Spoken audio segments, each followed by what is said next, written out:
E aí, pessoal, tudo bem? Eu sou a Isa da Move Personal Kids e estou aproveitando agora esse final de ano, né, que a gente para planejar o ano seguinte, para pensar o que a gente vai fazer, como é que a gente vai fazer. E eu vim trazer um ponto que eu acho que é muito importante para o nosso dia a dia funcionar melhor, sabe? Que é falar um pouco do contrato, né?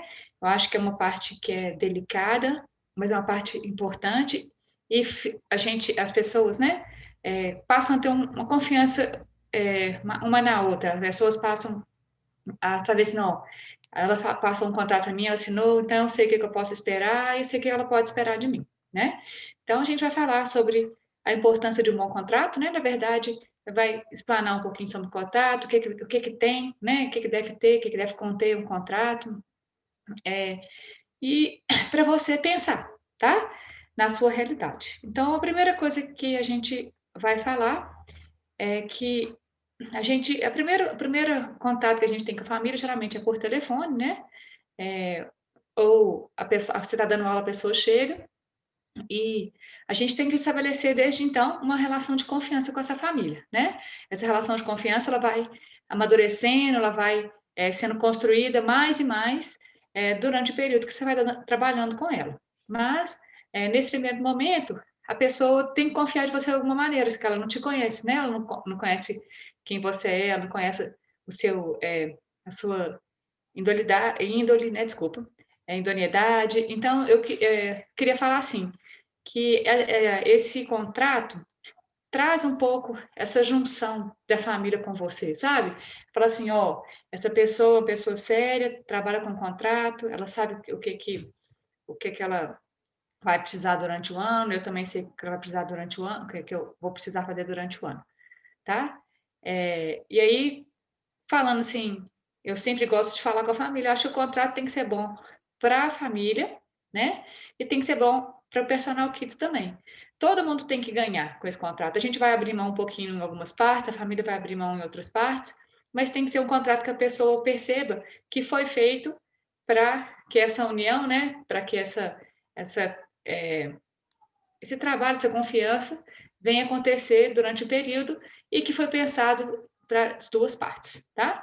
Então, depois que você fez um contato inicial com a família, né, marcou a aula experimental, é, a pessoa gostou, falou que vai continuar, aí então a gente inicia essa parte do contrato, você fala que você vai trazer o contrato para ela, né, para ela assinar, enfim, do jeito que você preferir, né? E aí, falando nisso, é importante a gente lembrar que o contrato ele é sempre seu, com a sua realidade, né? Então, nós não vamos falar como é que você tem que escrever o seu contrato. A gente vai colocar itens que nós achamos importantes estar ali naquele contrato, tá? E você vai colocar dentro da sua realidade, dentro do que você pensa, dentro de como você quer fazer, né? Existem pessoas que preferem tirar férias em dezembro, existem pessoas que preferem tirar férias em janeiro, né? Existem pessoas que vão emendar os feriados, tem pessoas que não vão emendar o feriado, tá? Enfim, é, eu prefiro receber a transferência, o outro prefere receber, pagar com cartão.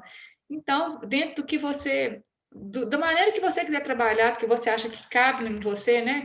Que a maneira que é melhor para você, você vai colocar no seu contrato, tá?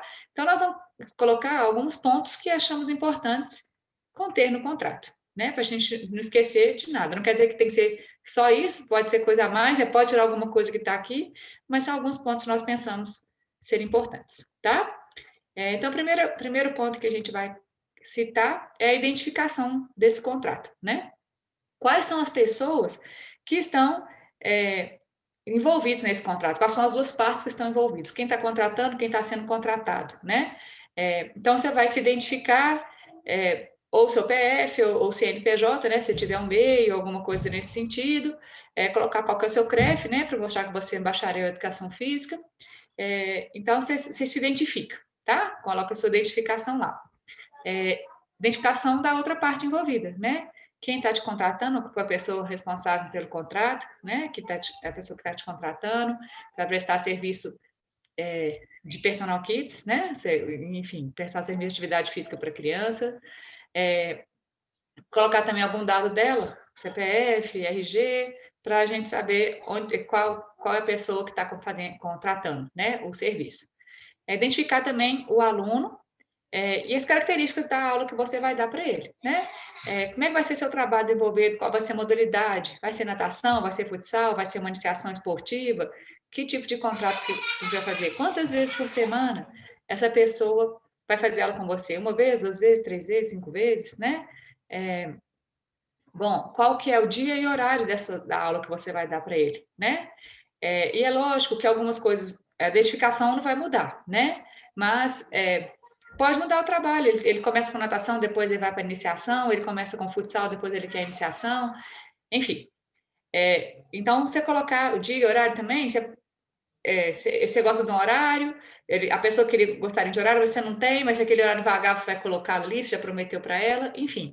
Essa parte que pode mudar, você falar que pode haver, dentro do contrato, pode haver alteração durante a prestação de serviço, e não vai alterar nada no contrato, né? Talvez colocar também, acho que seria interessante, em alguns casos sim, outros não, o valor que a pessoa fez o contrato com você, né? Para aquela identificação, se for uma vez por semana, é o valor, se for duas, vai ser o valor diferente, né? Não tem problema alterar, mas te contratou com esse valor, e importante colocar também, para não ter que ficar refazendo o contrato sempre, é que vai acontecer reajuste durante.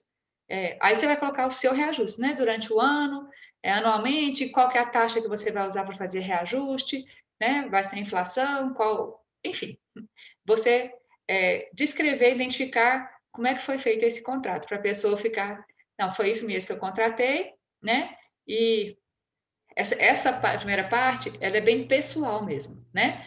A segunda parte do contrato quer colocar assim, como que será o trabalho desenvolvido por você, né?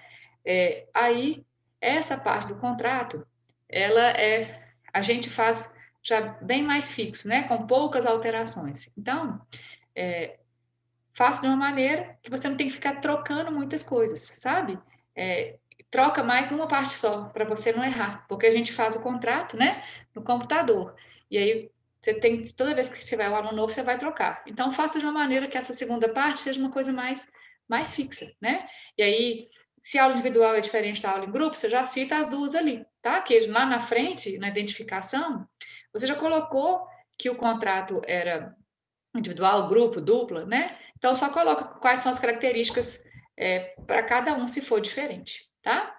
Então, o que a gente tem que colocar nesse contrato, né? Quais são os pontos dentro do seu trabalho que vai ser desenvolvido, né? Como é que ele vai acontecer? Então, a primeira coisa você já citou como é que são as aulas, mas se a aula não acontecer, né? Vai haver reposição? Se for o aluno que cancelou, se for você que cancelou, é diferente, né? Se for o aluno que cancelou, você vai repor tantas vezes, porque se deixar, tem aluno que vai cancelando, daqui a pouco você não consegue mais, você não tem horário mais para atender, né? Quanto tempo antes ele pode cancelar? Um dia, são algumas horas, né? Aí você tem que ver também qual que é mais fácil para você.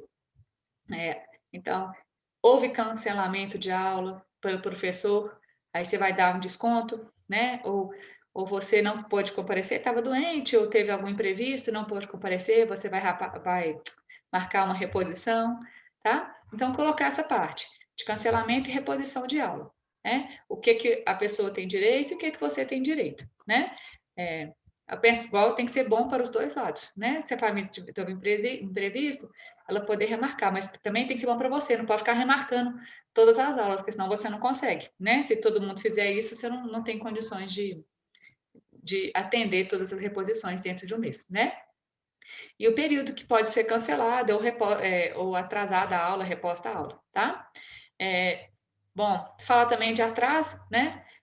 Você chegou para dar aula e aí a pessoa não apareceu, em quanto tempo, né? Que ela vai poder chegar para você fazer a aula, né? 10 minutos, 15 minutos esperando, se foi avisado, se não foi avisado.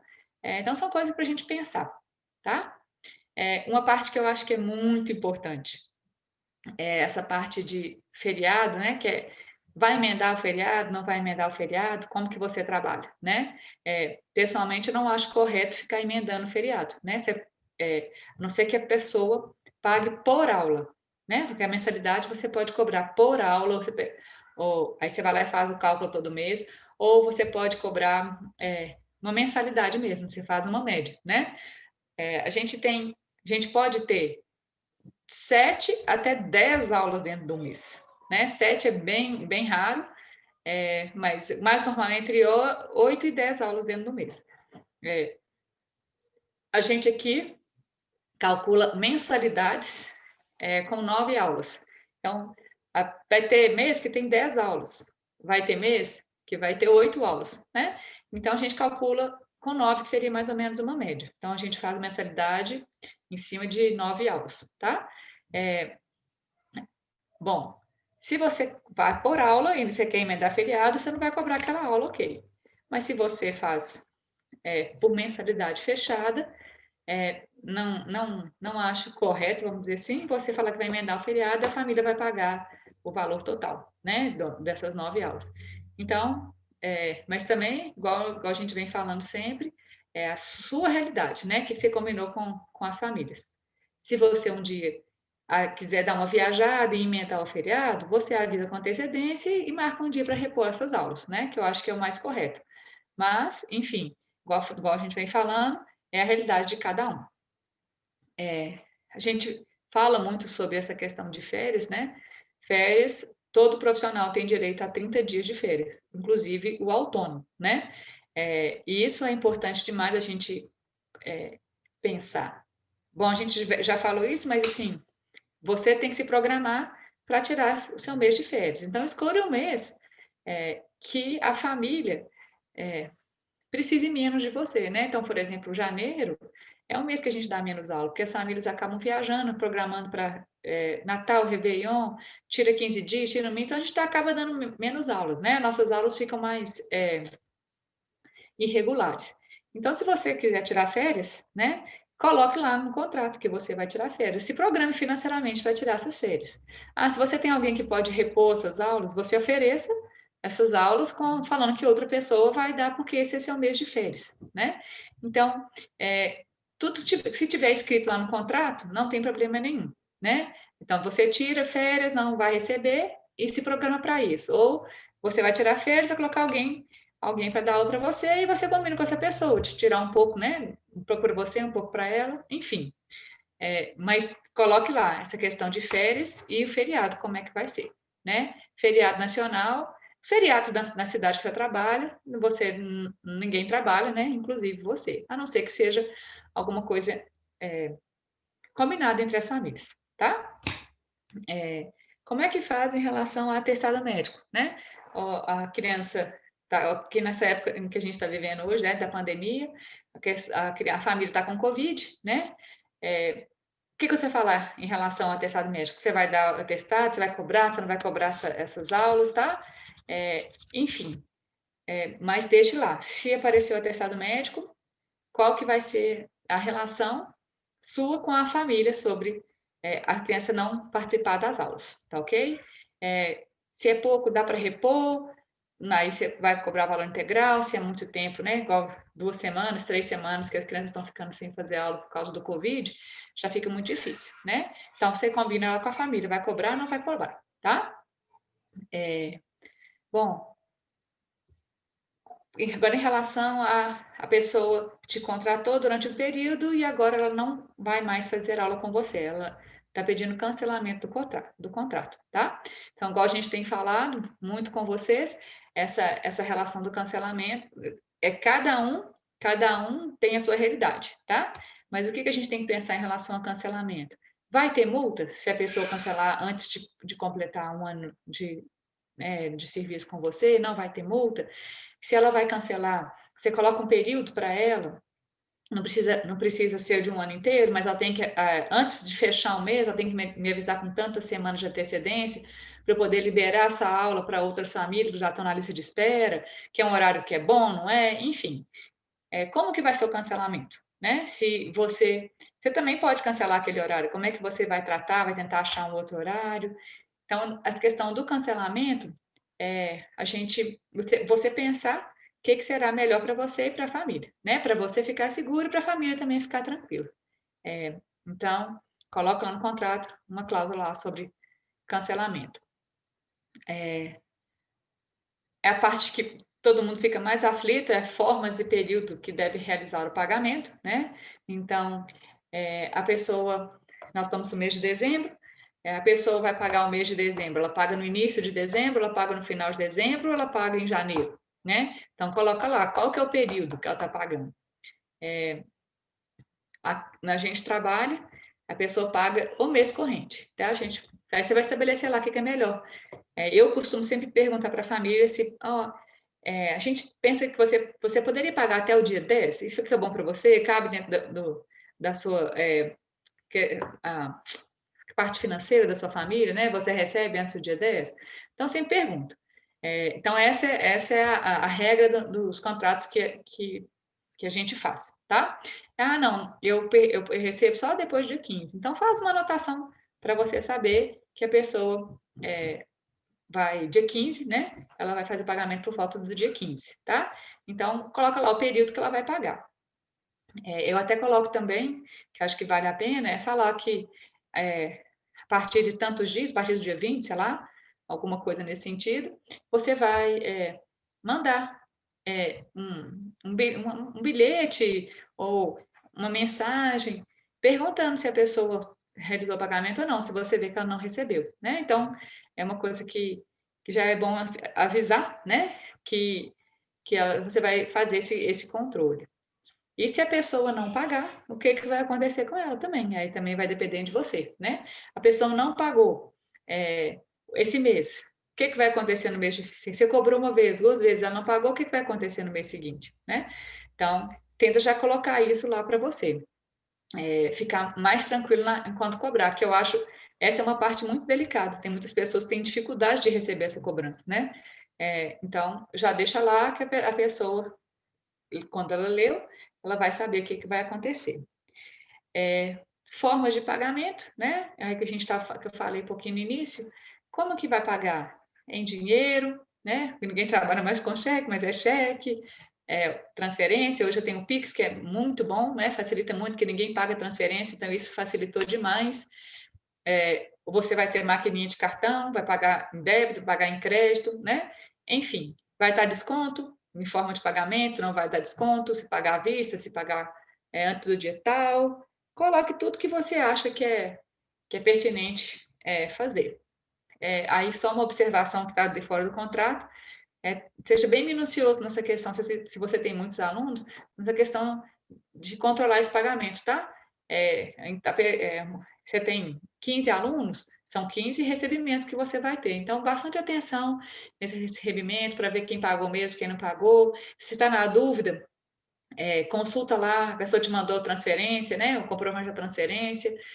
Se a pessoa paga em dinheiro, pega um lugarzinho, um caderninho, se for à mão, ou se não no computador mesmo, no telefone, coloca lá, essa pessoa pagou em dinheiro, para ficar mais fácil, né? Porque você não tem um comprovante. Toda vez que recebo em dinheiro, eu escrevo para a pessoa uma mensagem que a gente conversa muito pelo WhatsApp, né? Eu mando, pagamento recebido tantos reais referente ao mês tal, para ficar ali registrado, sabe? Para não ter, a pessoa tem confiança que está registrado, você também. Já evita muito, fala assim, mas eu te paguei esse mês, eu não te paguei. Então, enfim, sempre que essa forma de pagamento, sempre tenha o cuidado de dar um recibo à pessoa, né? Se ela te mandou o comprovante de transferência, só escreve recebido a transferência da mensalidade do mês tal, para ficar uma coisa mais organizada e a pessoa também não se confunde, tá? Isso ajuda demais a evitar problemas, tá? Não, eu te paguei, mas você lembra que eu mandei dinheiro? Mas o dinheiro foi de tal mês, e aí fica lá descrito, não tem problema. Agora, o próximo passo é em relação a direito de utilização de imagem, né? A gente sabe que hoje em dia as redes sociais, né? Instagram, Facebook, etc., né? É uma base muito forte do nosso para divulgação do nosso trabalho, né? Uma pessoa, a professora tal está dando aula para o meu filho, o trabalho dela é muito legal. Entra lá no Instagram dela, entra lá no Facebook, dá uma olhada no trabalho dela, né? Então, hoje em dia, a gente usa muito a imagem dos nossos alunos para divulgar o nosso trabalho, né? É uma forma de captação muito forte de alunos, né? Então, o que é importante você pedir autorização dos pais para utilizar a imagem dos filhos fazendo aula para você poder divulgar o seu trabalho, né? Não tem problema nenhum e vai ter pai que vai permitir e adora receber as fotos que você manda para ele, adora que coloca lá e você marca ele lá, né, na rede social dele, ele vai achar o máximo. E vai ter pai que não vai querer, ele tem todo o direito de não querer, né? Essa exposição, ela é muito boa por um lado e a gente sabe que ela também pode não ser boa por outro lado. Então, você coloca lá direito de utilização de imagem. Se o pai não concordar, ele vai escrever. Eu acho que esse é o ponto que tem que tem mais discordância, vamos dizer assim, do contrato. E não é ficar nervoso, simplesmente a pessoa não quer, e aí você coloca lá que ela não quer. Assim, não autoriza a utilização da imagem, né?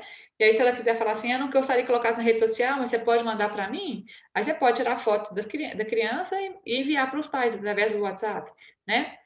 Ou senão eu não quero que fotografe de maneira nenhuma, que faça imagem, né? O vídeo de maneira nenhuma. Aí você nem faz nem manda para ele, tá?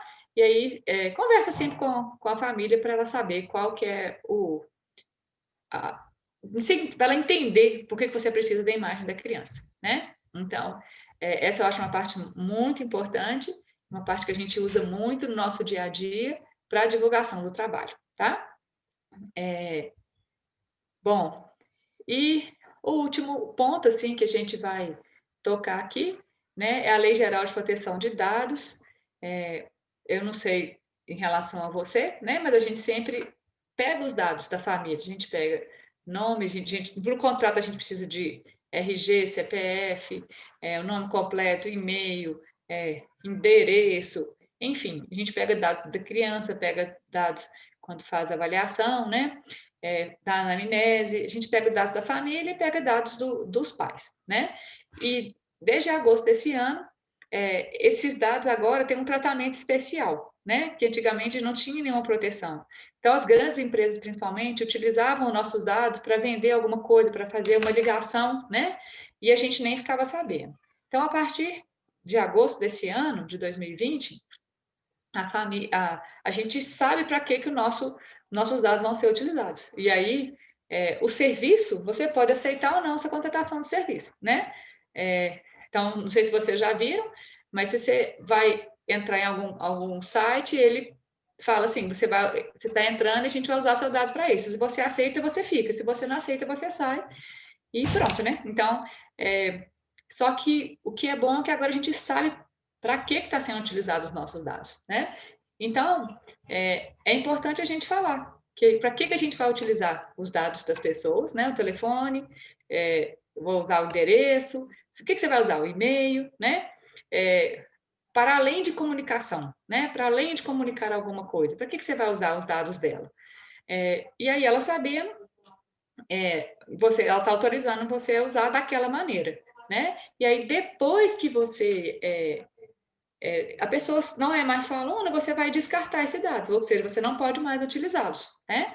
Então, eu acho que foi um lado muito positivo, dá um pouco de trabalho, vamos dizer assim, né? A gente colocando ali no contrato, a gente pensar para que a gente vai usar os dados, a gente coletou os dados na anamnese, né? Na ficha de inscrição, para que você vai utilizar aqueles dados? E depois que você já pensou bem, né? Você descreveu ali, não tem problema nenhum. E aí, é ético, né? Se você falou que vai descartar os dados, você descarta. Ou seja, você não utiliza mais aqueles dados, né? Você não descartar no sentido de não utilizar. Você pode deixar lá no seu cadastro, né? No banco de dados.